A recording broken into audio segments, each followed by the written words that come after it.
कि कोई महिला अपनी जान की बाजी लगा करके पाकिस्तान को धूल चटाती है और आप उसको आतंकवादी की बहन बताते हैं। आप आतंकवादी हैं।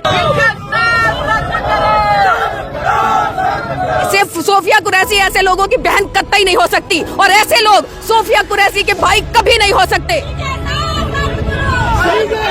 और ये बात करते हैं देशभक्ति की, राष्ट्रवाद राष्ट्रवाद करते करते कहने से कोई राष्ट्रवादी नहीं होता।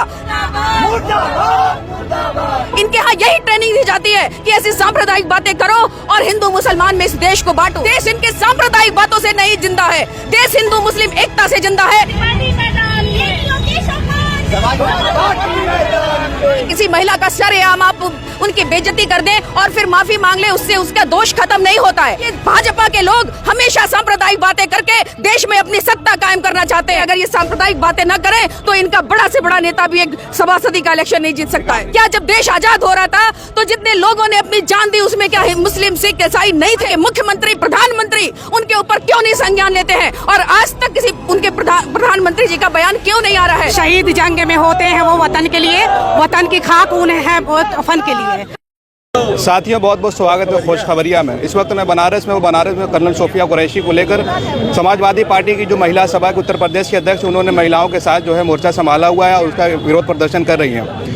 मध्य प्रदेश के जो मंत्री विजय शाह ने जो बयान दिया उसको लेकर तमाम तरह का विरोध हो रहा है। हालांकि सुप्रीम कोर्ट में आज सुनवाई थी तो वहाँ भी सुप्रीम कोर्ट ने फटकार लगाई है। मैडम ये बताइए कि कर्नल सोफिया कुरैशी को लेकर आप जमा हैं, हालांकि जो मंत्री ने बयान दिया है उन्होंने माफी मांग ली तो उसके बाद भी इस तरह का विरोध। उनकी माफीनामा आप लोगों ने देखा होगा किस तरह से हंसते हुए वो माफी मांग रहे हैं। और आप ये बताइए कि किसी महिला का सरेआम आप उनकी बेइज्जती कर दें और फिर माफी मांग ले, उससे उसका दोष खत्म नहीं होता है।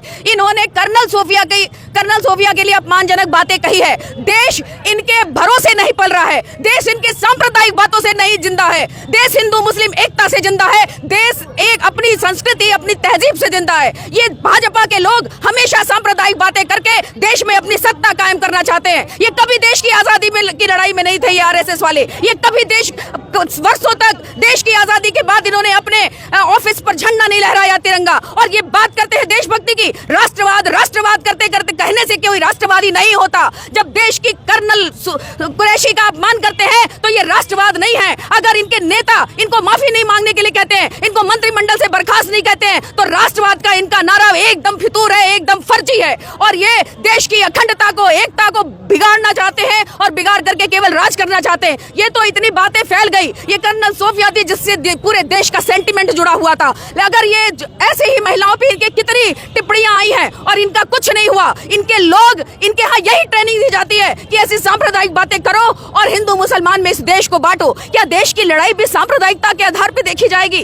क्या हमारे देश की तहजीब भी सांप्रदायिकता के आधार पर देखी जाएगी? क्या जब देश आजाद हो रहा था तो जितने लोगों ने अपनी जान दी उसमें क्या मुस्लिम सिख ईसाई नहीं थे? आज ये जब देश आजाद हो गया तो इनको जब उस लड़ाई में ये कभी नहीं रहे और आज ये अपने आप को राष्ट्रवादी कहते हैं। ये राष्ट्रवादी कहीं नहीं है। अब वो कह रहे हैं कि जो है सोफिया कुरैशी मेरी बहन से भी बढ़कर है। तो अब तो ऐसे लोगों की सिर्फ सोफिया कुरैशी ऐसे लोगों की बहन कतई नहीं हो सकती और ऐसे लोग सोफिया कुरैशी के भाई कभी नहीं हो सकते। ऐसे लोग समाज के बहुत निचले स्तर के लोग हैं। इतनी जो देश के लिए जंग लड़ रही है, जिसके पिताजी जिसके दादा सेना में रहे हो, जिसकी परदादी झांसी की रानी के साथ लड़ाई में रही हो, वो ऐसे निम्न वर्ग के व्यक्ति के लिए की बहन कभी हो ही नहीं सकती। ये आप लोगों के चैनलों का एक वो असर है कि इनकी बातें इतनी दूर फैल गई और जनता के दिल में जाके लग गई हैं। आम महिलाएं जो घरों में भी बैठी हैं उनके भी दिल में ये बात चुभ रही है कि कोई महिला अपनी जान की बाजी लगा करके पाकिस्तान को धूल चटाती है और आप उसको आतंकवादी की बहन बताते हैं। आप आतंकवादी हैं और आप अगर इस तरह की बात करते हैं तो आप देश को बिगाड़ने और देश को खत्म करने की बात कर रहे हैं। विजय शाह के खिलाफ जो FIR हुई उसके खिलाफ वो आज सुप्रीम कोर्ट गए थे। सुप्रीम कोर्ट ने भी फटकार लगाई है, अगली सुनवाई कल है। तो क्या उम्मीद रखती है कि सुप्रीम कोर्ट 100 वोटों लेकर के इनके ऊपर FIR करने की बात करता है और डीजीपी को, मध्य प्रदेश के डीजीपी को कहते हैं सुप्रीम कोर्ट कि हाई कोर्ट कि अगर आप नहीं करेंगे तो हम करेंगे।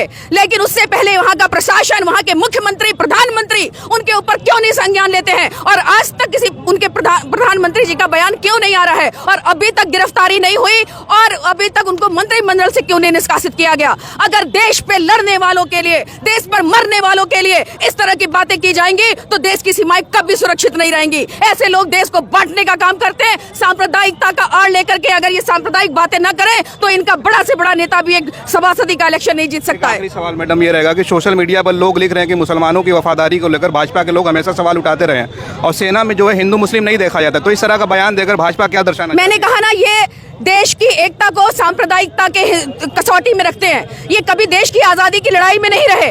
कभी इन्होंने अपने कई वर्षों तक इन्होंने अपने आरएसएस के ऑफिस पर तिरंगा झंडा नहीं लहराया। ये गांधी को मानने वाले लोग नहीं हैं, ये गोडसे को मानने वाले लोग हैं। ये हमेशा से देश की ताकतों को कमजोर करना चाहते हैं और इनकी यही भाषा, ये देश की ताकत को, अगर यही भाषा अगर विदेशों में किसी पाकिस्तान में अगर इनकी जो बयान है चल जाता, देश के विश्व के किसी कोने में चल जाता, तो हमारी देश की एकता और अखंडता पे क्या बात रह जाती। आज ट्रंप से नहीं लड़ सकते। हमारे मुलायम सिंह यादव जब रक्षा मंत्री थे, उन्होंने कहा अमेरिका डरता है हमसे। आज यूक्रेन और छोटे छोटे देश तो अमेरिका से डरते नहीं है। अमेरिका ने ऐलान कर दिया कि युद्ध बंद हो और हमारे मोदी जी ने बंद कर दिया युद्ध। आज आप ही बताइए, क्या देश की जनता नहीं जानती है कि आखिर उनको एक बार तो